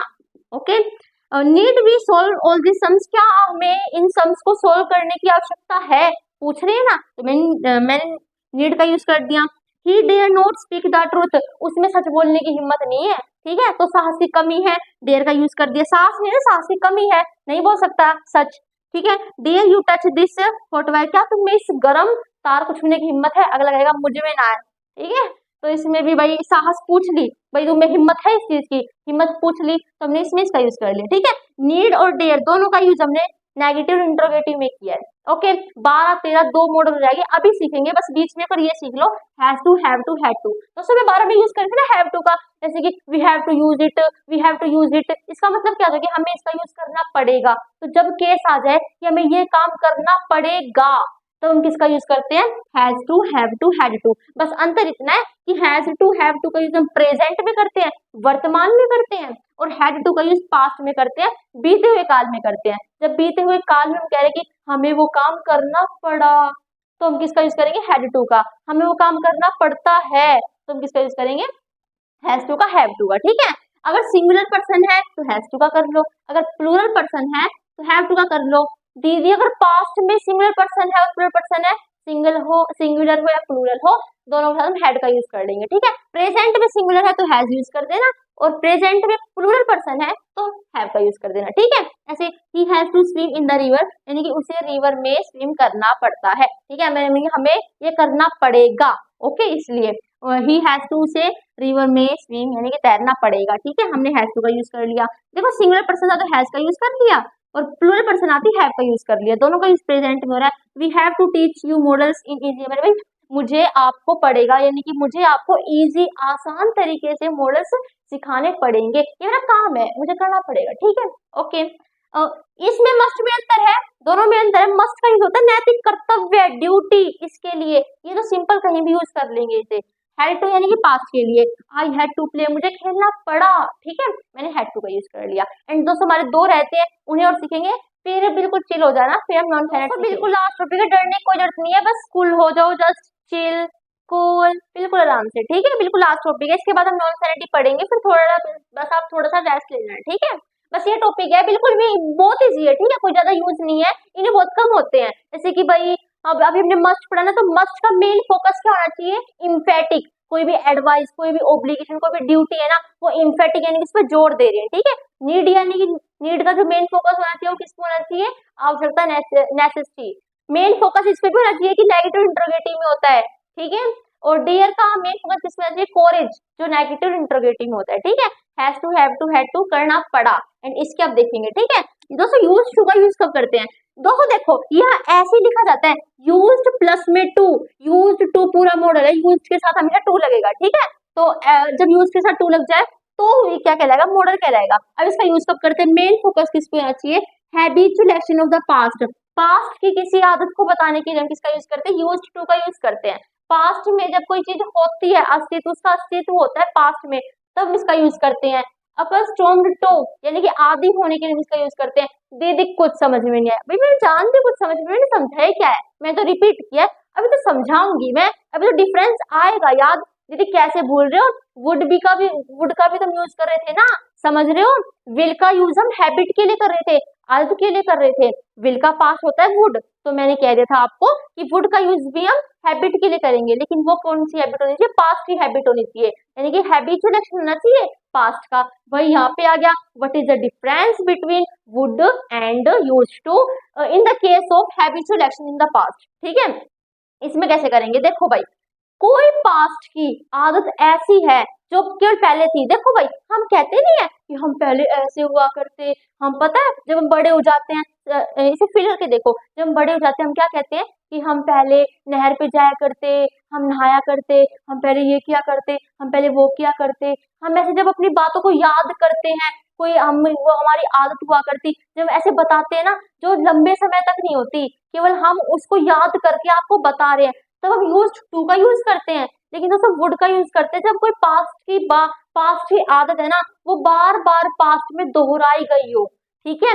हाँ, ये भी बार बार पास्ट में दोहराई गई है, लेकिन दोनों में अंतर है, समझने की कोशिश करो। वुड जैसे मैंने कहा कि भाई मैं बहुत ब्रश किया करती, वो तो मैं अभी, देखो भाई मान लो मैं छोटी हूँ, मैं 5 साल की हूँ, मैं 5 से 6 साल की हो गई, है तो मेरा बचपना ही, मैं 6 साल की कह रही हूँ कि मैं जब 5 साल की थी ना, जब मैं ब्रश किया करती, वो हमारा वुड में आ गया। लेकिन अगर मैं 21-22 साल की हो जाऊंगी, जब मैं कहूँ कि भाई हम नहर पे जाया करते, हम ये किया करते, जो बातें बहुत कम समय के लिए होती है, यानी कि भाई मैं नहर पे जाया करती, हाँ भले ही रोज जाया करती, लेकिन मैं ये बात बहुत सालों बाद बता रही हूँ कि मैं ये काम किया करती। ये इसमें ये मेन नहीं कि मैं रोज किया करती, मैं आपको बस ये बता रही हूँ कि हाँ हम पहले नहाया करते, हम नहरों में नहाया करते पहले।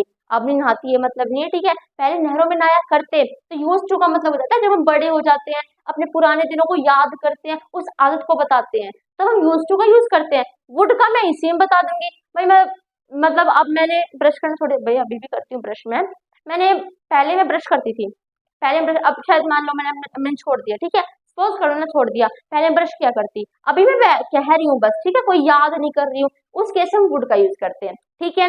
देखो दोस्तों, when I was a boy, जब मैं एक लड़का था ना, तो I use to think that ghost live in darkness. ये एग्जाम्पल मुझे इतना घटिया लगता है, गाइड के अंदर दो दे रखे हैं, when I was a boy, जब मैं लड़का था। भैया तुम क्या हो, मेरे ये समझ में नहीं आता, लेकिन जो भी है बस आप देख लो, ठीक है। जब मैं चाइल्ड देख लो यहाँ पे, जब मैं बच्चा था ना, तो मैं ये सोचा करता कि जो भूत होते हैं ना वो अंधेरे में होते हैं, ठीक है। तो इसमें क्या है कि जब मैं बच्चा था ना, तो मैं ये सोचा करता, यूज टू, मैं ये सोचा करता कि जो घोस्ट, जो भूत है वो अंधेरे में रहते हैं। अब नहीं सोचा, अब तो बड़ा हो गया भाई, जब छोटे थे ना, मैं छोटे में बहुत सोचा करता कि ऐसा होता है, ठीक है, इसमें वुड का यूज नहीं करेंगे।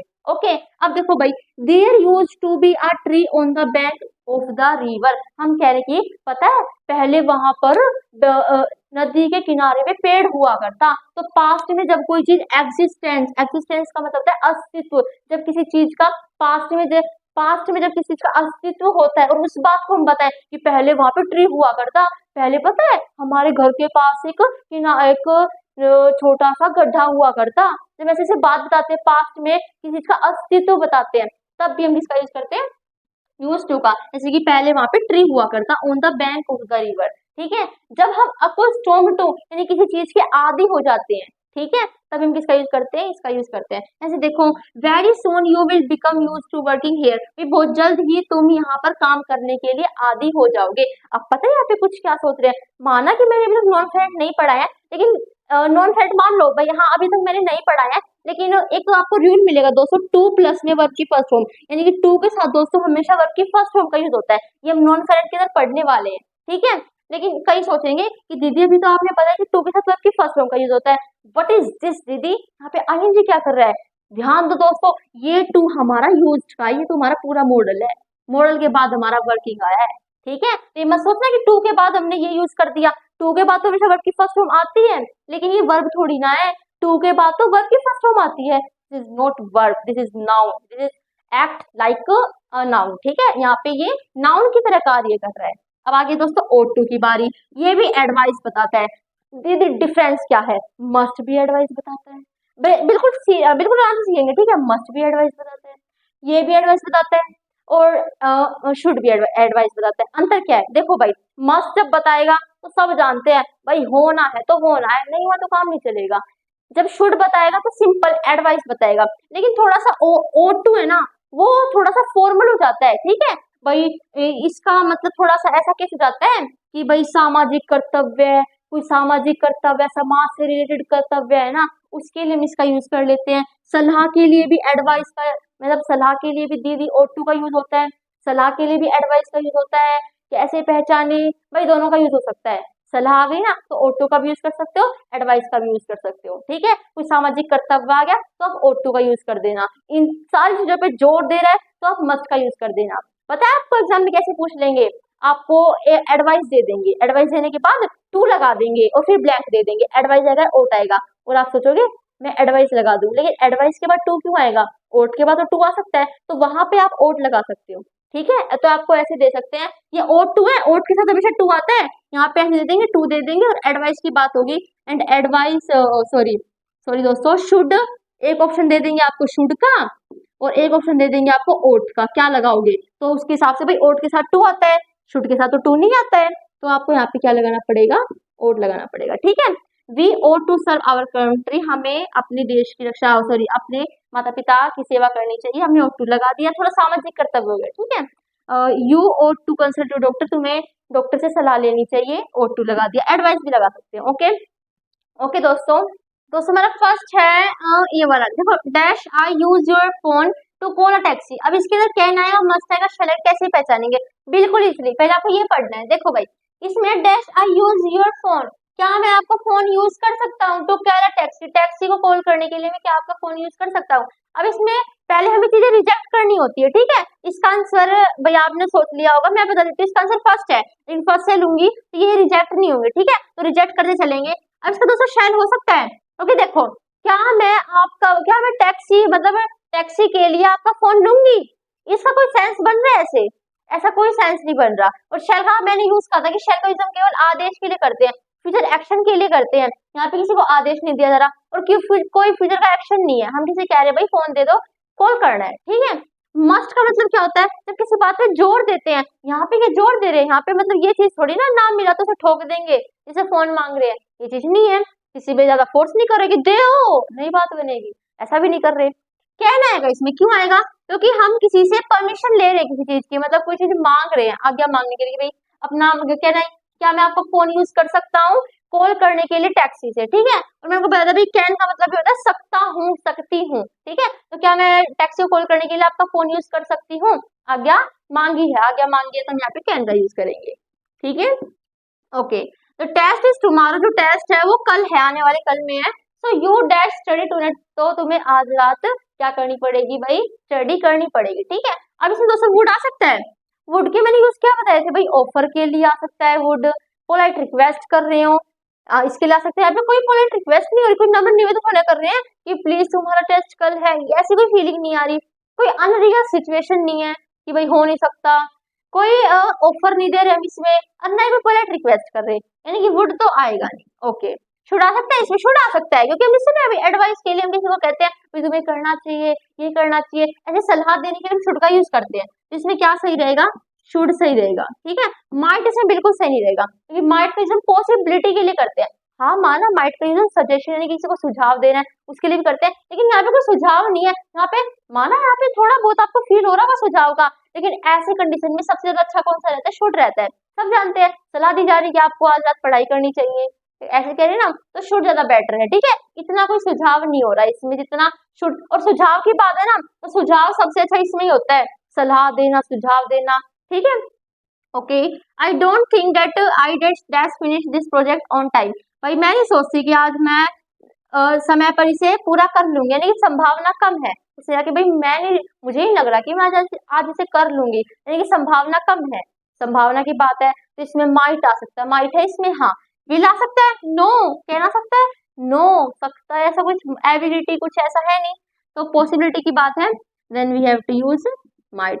तो 3 ही करवा पाऊंगी, एंड 2 आपको मतलब यहाँ पे दिख रहे होंगे, उन 2 को आपको सोल्व करना है, एंड सोल्व नहीं करना है, बस सोल्व करके कमेंट सेक्शन में जवाब भी देना है, ठीक है। तो आशा करती हूँ आज समझ में आ गए होंगे। एंड अब क्या करना है, एक लंबी सी सांस लेनी है और आराम से छोड़नी है। तो एक बार ये करके देखा करो, इतना मजा आता है, इतना मजा आता है, सारी थकावट जो होती है ना वो दूर हो जाती है, ठीक है। तो हमारे मॉडल्स खत्म हो चुके हैं, एंड अब हम शुरुआत करेंगे नॉन फाइनाइट वर्ब। तो शुरुआत करते हैं नॉन फाइनाइट वर्ब से, उससे पहले कमर कस के बैठ जाना, क्योंकि टॉपिक ऐरा गैरा टॉपिक नहीं है, सबका दादा है, ठीक है। तो बस क्या करना है, आपको बैठे रहना है, कंसंट्रेट यहाँ पे रखना है, वीडियो के एंड तक बने रहना है, गारंटी है सब कुछ समझ में आ जाएगा, ठीक है। बस अपना कंसंट्रेट यहाँ पे रखना है, ठीक है। अब दोस्तों सुनो, नॉन फाइनाइट वर्ब को सीखने से पहले एक नाम है प्यारा सा, फाइनाइट वर्ब, उसे सीखना पड़ेगा। अब दीदी ये कौन सी वर्ब होती है? दोस्तों देखो, ऐसी क्रियाएं, ऐसी वर्ब जो नंबर, सब्जेक्ट, टेंस, जेंडर के अकॉर्डिंग चेंज हो रही है, यानी कि भाई सब्जेक्ट चेंज हुआ तो वर्ब को भी चेंज होना पड़ा, नंबर यानी कि वचन बदलो, ठीक है। अगर एक वचन सब्जेक्ट है तो वर्ब को चेंज होना पड़ गया, बहुवचन सब्जेक्ट है तो वर्ब को चेंज होना पड़ गया, किसी ने आगे टेंस को बदलो तो वर्ब को बदलना पड़ गया। तो ऐसी वर्ब जो टेंस, नंबर, जेंडर, सब्जेक्ट इनके ऊपर डिपेंड है, ये चेंज हो रहे तो खुद को भी चेंज होना पड़ रहा है, उन वर्ब को दोस्तों हम क्या कहते हैं? फाइनाइट वर्ब कहते हैं, ठीक है। दोस्तों आपने लगभग वर्ब कितने पढ़ चुके हो? भाई हमने वर्ब लगभग 10-11 पढ़ लिए, ठीक है। आपने कहीं से ही पढ़ी है, फाइट सीरीज से पढ़ी है, कहीं से पढ़ी है, लेकिन आपने बहुत सारी वर्ब पढ़ी होंगी, ठीक है। इसे छोड़ के दोस्तों, केवल इस वर्ब को छोड़कर सारी की सारी वर्ब दोस्तों हमारी फाइनाइट वर्ब होती हैं, क्योंकि दोस्तों जो वर्ब होंगी ना, वर्ब क्या होती है? किसी काम का करना या होना पाया जाए, उन्हें वर्ब कहते हैं, ठीक है। तो दोस्तों सारी की सारी वर्ब हमेशा नंबर, जेंडर, टेंस, सब्जेक्ट के अकॉर्डिंग चेंज होती हैं। ये वर्ब की पहचान है कि वो चेंज होंगी। जो चेंज ना हो रही है तो समझ लो वो वर्ब नहीं है। ठीक है, जैसे कि देखो भाई, आई प्ले चेस डेली, भाई मैं जो चेस है वो मैं रोज खेलती हूँ। ठीक है, तो यहाँ पर देखो आई है तो प्ले है, सिंपल सी बात है। लेकिन जब ये आई का शी हुआ ना, जब पर्सन चेंज हुआ, पर्सन यानी कि सब्जेक्ट हो गया ना, जब ये सब्जेक्ट चेंज हुआ तो इसे प्ले को भी प्लेस होना पड़ा। ठीक है, जब हमें टेंस चेंज करना पड़ा, जब मुझे ये कहना था कि भाई मैं चेस खेली, मतलब पहले खेली, यानी कि मुझे जो समय था वो पास्ट का चाहिए था, टेंस चेंज करना था, तो मुझे अपनी वर्ब को चेंज करना पड़ा। ठीक है, तो ये प्ले हमारी ऐसी वर्ब है जो टेंस, सब्जेक्ट, पर्सन इनके अकॉर्डिंग चेंज हो रही है। ठीक है, तो हमारी कैसी वर्ब कहलाएंगी? फाइनाइट वर्ब कहलाएंगी। और दुनिया की सारी वर्ब फाइनाइट वर्ब होती है, क्योंकि हर वर्ब को नंबर, सब्जेक्ट, टेंस के अकॉर्डिंग चेंज होना पड़ता है। इसे छोड़कर ये सबसे अलग है। देखो फाइनाइट का उल्टा है नॉन फाइनाइट, यानी कि जो सब्जेक्ट, नंबर, टेंस के अकॉर्डिंग चेंज नहीं होती, उन्हें हम क्या कहते हैं? नॉन फाइनाइट वर्ब कहते हैं। ठीक है, ये ऐसी वर्ब है दोस्तों, चाहे आप सब्जेक्ट चेंज कर दो, चाहे आप टेंस कुछ भी कर दो, चाहे आप नंबर कुछ भी कर दो, ये अगली चेंज नहीं होगी। दोस्तों देखो, मेरे को क्या कहा था कि वर्ब वो होती है जो इनके अकॉर्डिंग चेंज हो जाए, और जो इनके अकॉर्डिंग चेंज ना होंगी वो हमारी वर्ब भी नहीं कहलाएंगी। अब इनकी बात, ये तो दीदी इनके अकॉर्डिंग, इनके यानी कि नंबर, सब्जेक्ट इनके अकॉर्डिंग चेंज हो ही नहीं रही, तो ये भी वर्ब नहीं होनी चाहिए। बिल्कुल करेक्ट पकड़ा, ये भी वर्ब नहीं है दोस्तों, ये वर्ब का कभी कार्य करती नहीं। जो वर्ब का कार्य करेगा, जो सेंटेंस अगर किसी काम का करना या होना बताएगा ना, जैसा काम करेगा, किसी काम का करना या होना बताएगा, वो हमेशा टेंस, नंबर, सब्जेक्ट, जेंडर के अकॉर्डिंग चेंज होगा। ठीक है, लेकिन ये सब्जेक्ट, टेंस, नंबर, जेंडर के अकॉर्डिंग चेंज नहीं हो रही है, इसका मतलब ये वर्ब नहीं है। वर्ब नहीं है तो इसका मतलब ये सेंटेंस के अंदर किसी काम का करना या होना नहीं बताती। दीदी अगर किसी काम का करना या होना नहीं बताती तो इसके पीछे वर्ब क्या कर रहा है? तो यही तो दिक्कत है। इंग्लिश ग्रामर वालों ने ये कहा कि केवल इनकी शक्ल वर्ब जैसी है। इनकी दोस्तों जो शक्ल होती है ना, ये कभी भी सेंटेंस में वर्ब का कार्य नहीं करती, इनकी केवल शक्ल वर्ब जैसी होती है, और शक्ल वर्ब के कारण ही हमें इन्हें क्या कहना पड़ा? वर्ब कहना पड़ा। ठीक है, तो ये सेंटेंस में वर्ब का कार्य नहीं करती, केवल इनकी शक्ल वर्ब जैसी होती है, और शक्ल के कारण हमें इन्हें कहना पड़ा नॉन फाइनाइट वर्ब। ठीक है, ऐसे देखो भाई, I want to play chess, he wants यहाँ पे, ठीक है, he wants to play chess. अब यहाँ पे दोस्तों एक बात बताओ मुझे, यहाँ पे वॉकिंग लिख लो। ठीक है, क्या लिख लेंगे हम यहाँ पे? वॉकिंग। यहाँ पे भी क्या कर लो? वॉकिंग।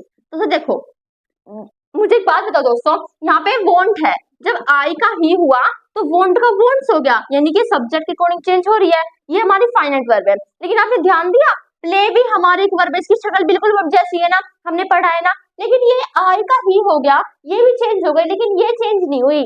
ठीक है, हालांकि इसकी शक्ल वर्ब जैसी है लेकिन चेंज नहीं हुई। ठीक है, तो ये हमारी वर्ब क्या कहलाएंगी दोस्तों?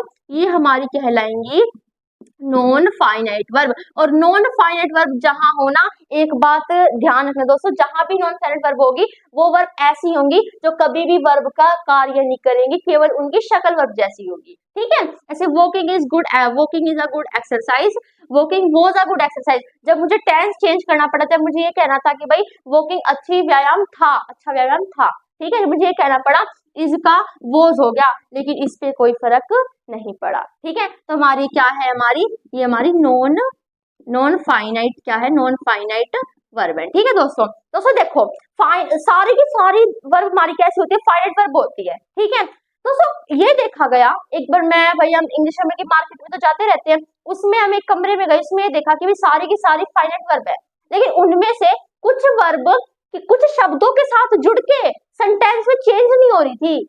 समझ रहे मेरी बात?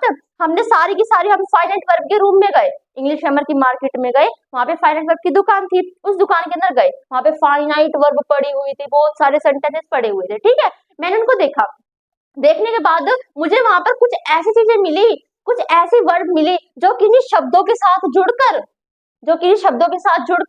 चेंज नहीं हो रही थी सेंटेंस में। ठीक है, जो किन्हीं शब्दों के साथ जुड़कर चेंज नहीं हो रही सेंटेंस में, तो इनको अलग से क्या नाम दे दिया गया? नॉन फाइनाइट नाम दे दिया गया। ठीक है, तो फाइनाइट में से तीन चीजें निकली, कौन कौन सी? इन्फिनिटिव, जेरंड और पार्टिसिपल। ये तीन चीजें ऐसी थी दोस्तों जो सेंटेंस के अंदर यूज हो रही थी, इनकी शक्ल वर्ब जैसी थी, लेकिन ये वर्ब का कार्य नहीं कर रही थी, और ना ये सेंटेंस, टेंस, नंबर, जेंडर के अकॉर्डिंग चेंज हो रही थी। ठीक है, तो ऐसी वर्ब को हमने क्या कहते हैं? फाइनाइट से निकली थी और चेंज नहीं हो रही थी, तो हमने क्या कह दिया? नॉन फाइनाइट वर्ब कह दिया। अब सीरीज वाइज इन तीनों को हम सीखेंगे। तो शुरुआत करते हैं इन्फिनिटिव से। अब ये क्या होता है? तो जब मैं फाइनाइट वर्ब के रूम में गई ना, तो उसमें वर्ब की फर्स्ट फॉर्म के साथ टू एक वर्ड था जो चिपका हुआ था। अब वो वर्ड ऐसा था कि जब हमने उसे सेंटेंस में यूज किया ना, जब उस टू के साथ उस वर्ब की फर्स्ट फॉर्म को सेंटेंस में यूज किया तो वर्ब का कार्य नहीं कर रहा था, ठीक है, वो ना ही subject, tense, number, gender according change हो रहा था। तो हम उसे फाइनल वर्ब तो कह नहीं सकते थे, क्योंकि फाइनल वर्ब तो ऐसे होते हैं जो चेंज हो सके, इसलिए हमने उन्हें क्या कहना पड़ा, नॉन फाइनल वर्ब कहना पड़ा, ठीक है। और टू प्लस में वर्ब की फर्स्ट फॉर्म हमारा दोस्तों इन्फिनिटिव, बस नाम दे दिया। अगर टू के साथ वर्ब की फर्स्ट फॉर्म है तो हम उसे दोस्तों इन्फिनिटिव कह देंगे, ठीक है। ये दीदी अगर ये वर्ब का कार्य नहीं करता तो सेंटेंस में कार्य किसका करता है, जैसे कार्य करता है नाउन का, संज्ञा का, ठीक है। ऐसे देखो भाई, they decided to work hard, उन्होंने डिसाइड किया।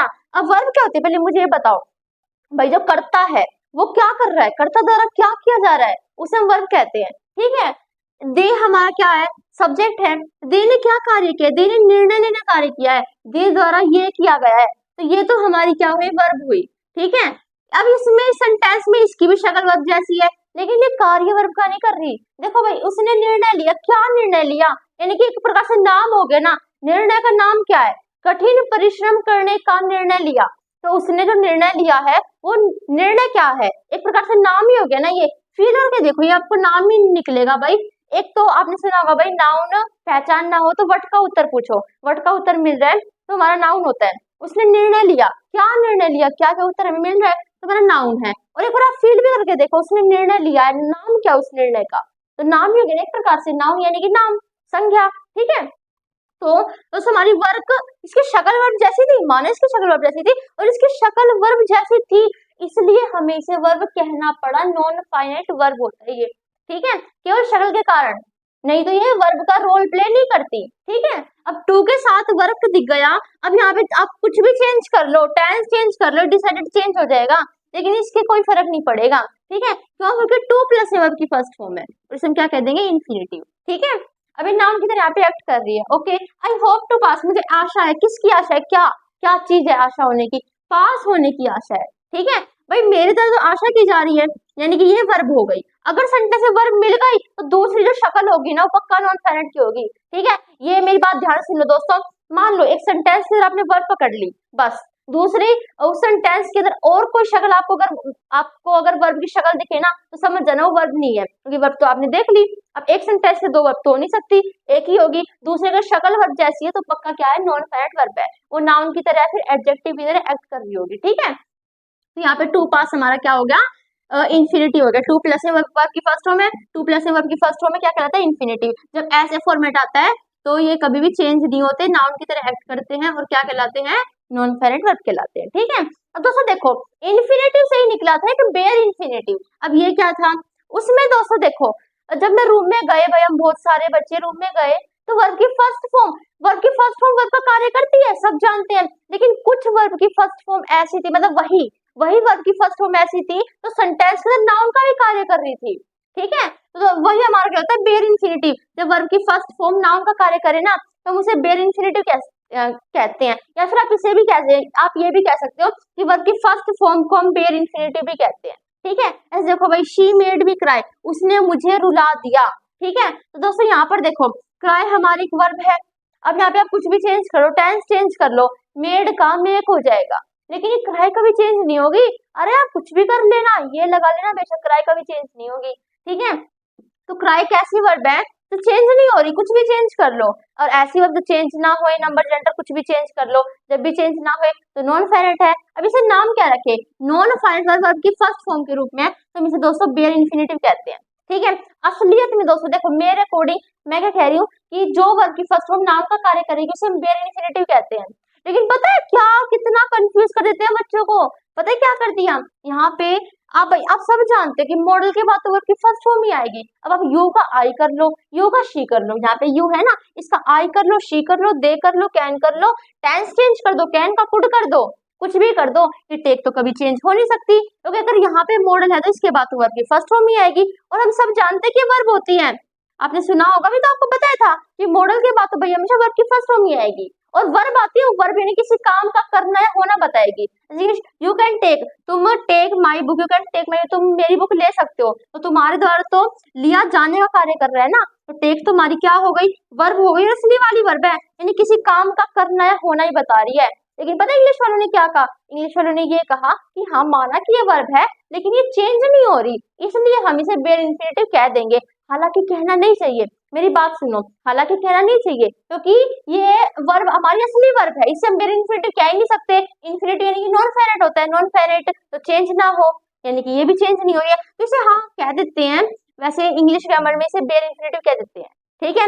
अगर आपको आपको लगेगा कि दीदी बेयर इंफिनिटिव कैसे, तो वर्ब का कार्य कर रहा है, हाँ ये कर रहा है वर्ब का कार्य है, बस इसे हमने बेयर इंफिनिटिव इसे कहा, इसलिए कहा क्योंकि ये चेंज नहीं हो रहा इनके अकॉर्डिंग, ठीक है। तो वर्ब की फर्स्ट फॉर्म नाउन का भी कार्य करती है, और मॉडल्स के केस में ये अब इसका मतलब ये नहीं है कि इसे बेयर इंफिनिटिव कह दिया, यहाँ पे नाउन का कार्य कर रही है, ये वर्ब का भी करती है, ठीक है, ये वर्ब का भी करती है, लेकिन इन केस ऑफ मॉडल्स, ठीक है, ओके।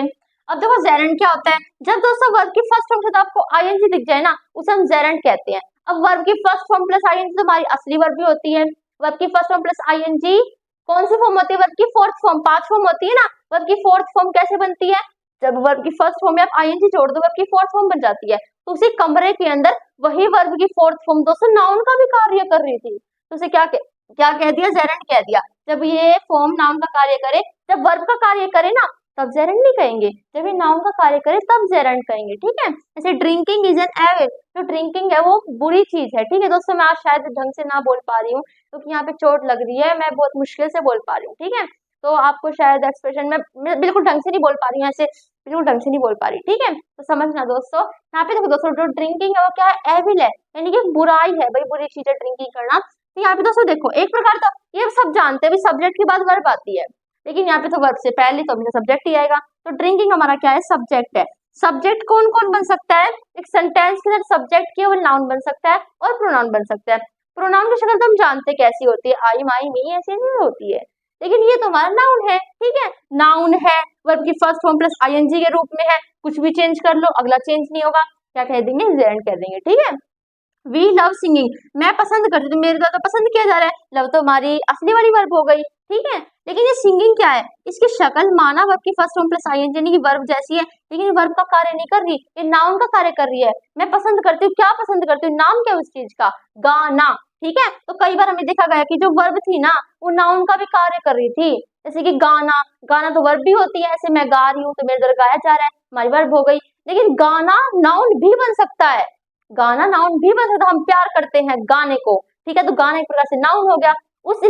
इसलिए हमें जो वर्ब नाउन का कार्य कर रही थी, एडजेक्टिव कार्य कर रही थी, जो वर्ब का कार्य नहीं कर रही थी, उन्हें हमें नॉन फाइनाइट की श्रेणी में डालना पड़ा, वाले हैं पार्टिसिपल। दोस्तों अपना जो सारा कंसेंट्रेट है ना वो यहाँ पे रखना, क्योंकि इस टॉपिक में दोस्तों बच्चे बहुत ज्यादा कंफ्यूज होते हैं और ये कंफ्यूज होने वाला ही टॉपिक है। तो मैं कोशिश करूंगी कि अच्छे सिखा सकूं और आपको भी पूरा कंसेंट्रेट यहाँ पे रखना है, ठीक है। तो देखो इसे बाद में सीखते हैं, उससे पहले आपको कुछ बताने वाली हूँ। देखो भाई, आपने वर्ब तो पढ़ी होंगी, अपने गाइड्स में देखना, वहां पे 100, 200, 300, 400, 500 इतनी वर्ब लिखी होती है। जैसे वर्ब की फर्स्ट फॉर्म, फिर सेकंड, थर्ड, फोर्थ, फिफ्थ ऐसे लिखी होती है ना।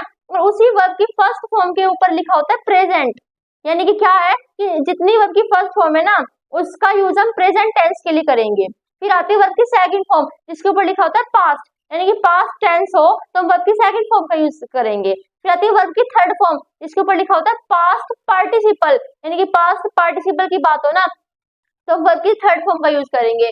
फिर होती है वर्ब की फोर्थ फॉर्म, जो कैसे बनती है, जो वर्ब की फर्स्ट फॉर्म है ना उसमें आईएनजी जोड़ दो, वर्ब की फोर्थ फॉर्म बन जाती है, उसे हम कहते हैं प्रेजेंट पार्टिसिपल। वर्ब की फोर्थ फॉर्म को हम प्रेजेंट पार्टिसिपल कहते हैं। फिर वर्ब की फोर्थ फॉर्म आ जाती है।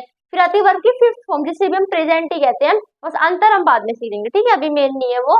बस अंतर इतना है कि वर्ब की जो फर्स्ट फॉर्म है ना उसका भी हम प्रेजेंट में करते हैं, वर्ब की फिफ्थ फॉर्म है उसका भी हम प्रेजेंट में करते हैं। लेकिन जब प्रेजेंट में जो पर्सन है वो सिंगुलर है तो वर्ब की फिफ्थ फॉर्म का यूज कर लो, और अगर प्रेजेंट में पर्सन प्लूरल है तो वर्ब की फर्स्ट फॉर्म का यूज कर लो, ठीक है। तो आपको मैं एक बात बता रही हूँ, जो पास्ट पार्टिसिपल है और प्रेजेंट पार्टिसिपल है, पास्ट पार्टिसिपल मतलब वर्ब की थर्ड फॉर्म, प्रेजेंट पार्टिसिपल मतलब वर्ब की फोर्थ फॉर्म। ये पास्ट पार्टिसिपल वर्ब का कार्य करता है क्योंकि वर्ब हो गई ना, वर्ब के ऊपर लिखा होता है पास्ट पार्टिसिपल, जो प्रेजेंट पार्टिसिपल वो भी वर्ब का कार्य करता है।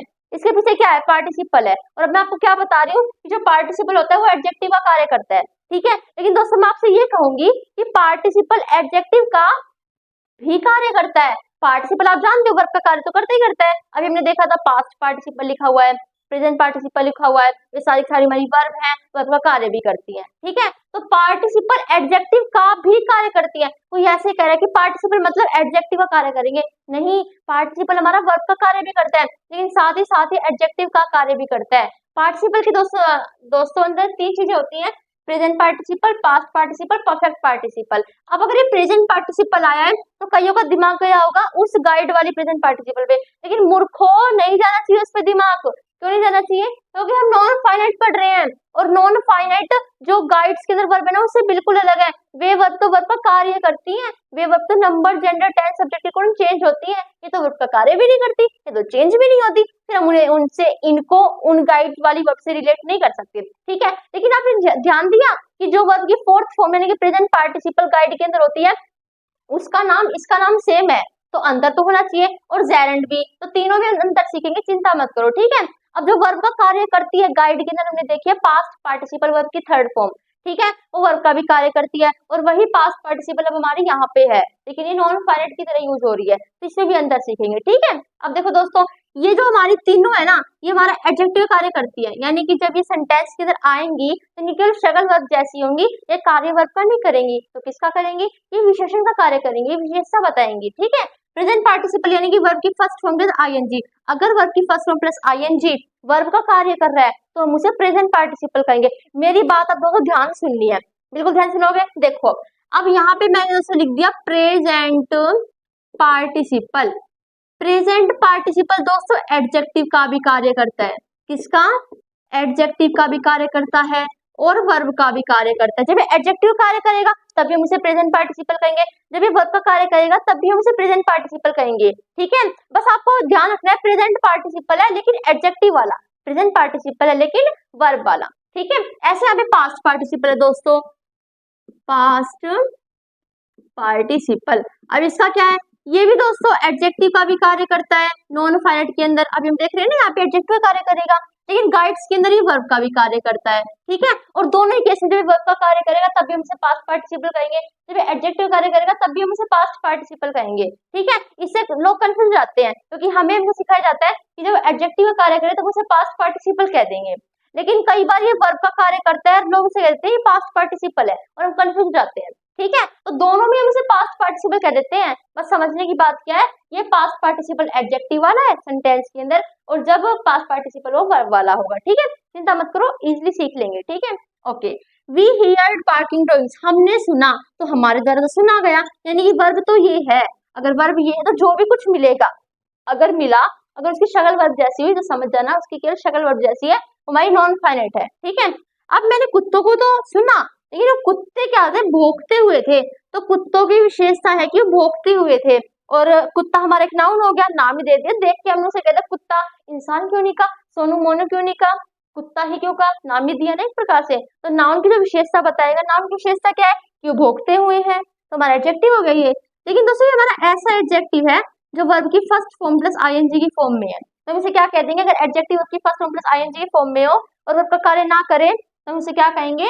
नॉन फाइनाइट और प्रेजेंट पार्टिसिपल कहेंगे। लेकिन प्रेजेंट पार्टिसिपल कौन सा वाला? एडजेक्टिव वाला। प्रेजेंट पार्टिसिपल वर्ब वाला नहीं है, ये प्रेजेंट पार्टिसिपल तो है लेकिन वर्ब का कार्य नहीं कर रहा, ये एडजेक्टिव कार्य कर रहा है। प्रेजेंट पार्टिसिपल तो है, कौन सा वाला? एडजेक्टिव वाला। ठीक है, हमें ऐसे कहना है सबको। Okay, they played an interesting movie, उन्होंने खेली इंटरेस्टिंग गेम, उन्होंने खेला। ठीक है, उन्होंने खेला एक इंटरेस्टिंग, एक मजेदार मतलब इंटरेस्टिंग गेम को खेला। ठीक है, तो भाई उनके द्वारा तो खेला गया है, यानी कि तो हमारी वर्ब मिल गई।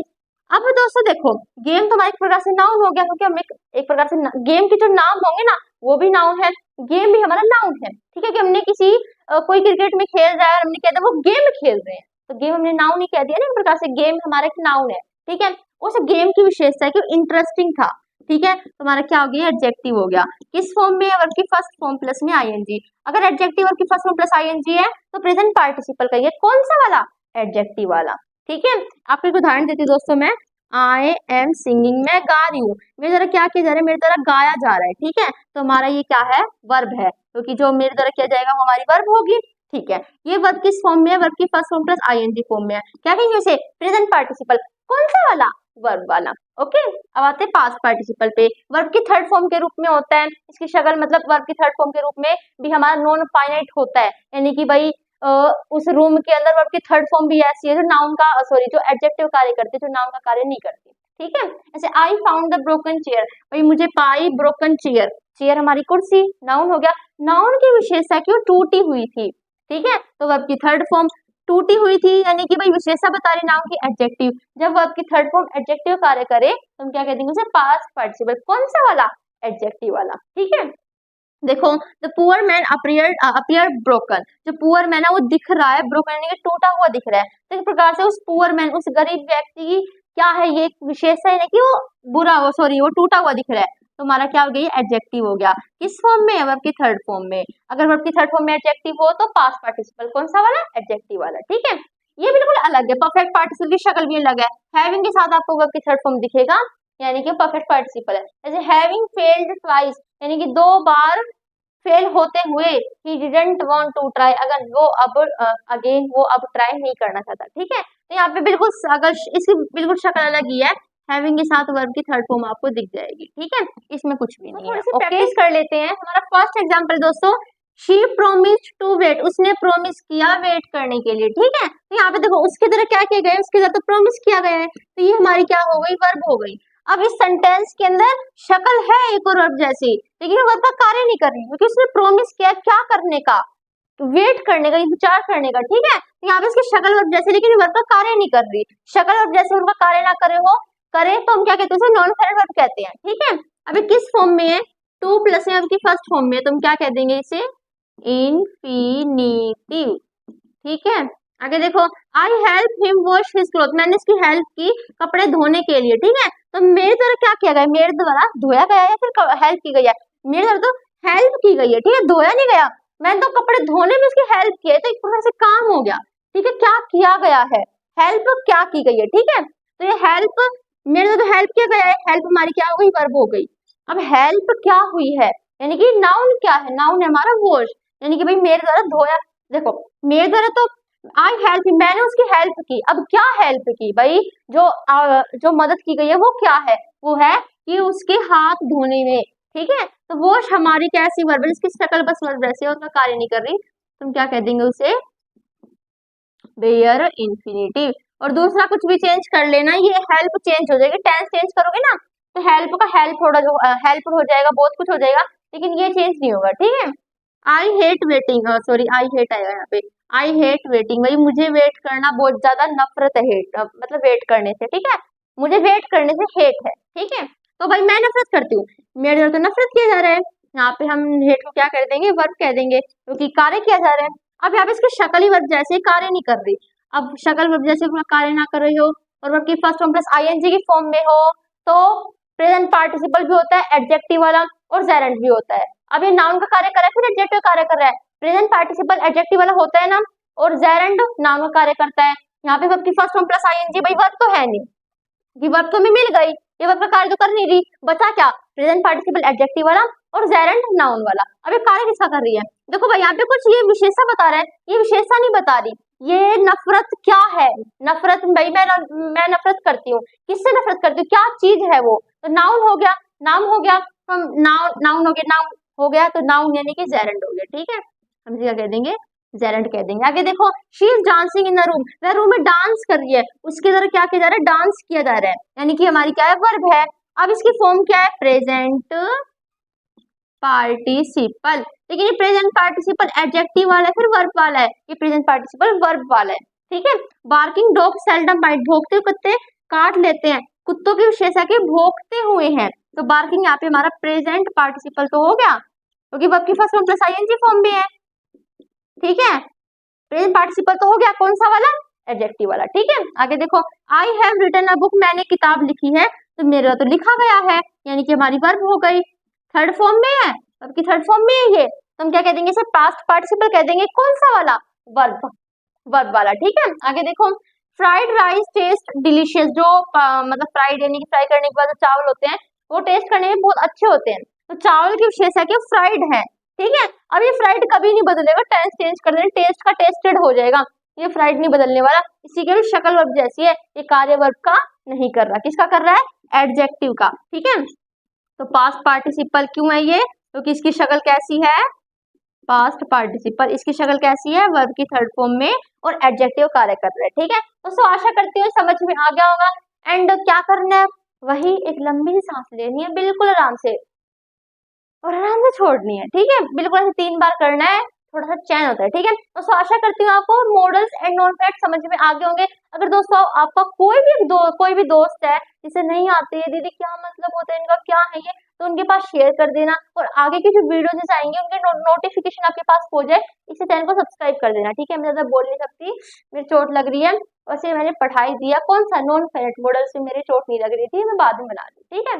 तो दोस्तों आशा करती हूँ आपको वीडियो अच्छी लगी होगी, एंड लगी है तो लाइक कर देना, सब्सक्राइब कर देना चैनल को, शेयर भी कर देना, ठीक है। लाइक करना मत भूलना अगर वीडियो अच्छी लगी है, ठीक है।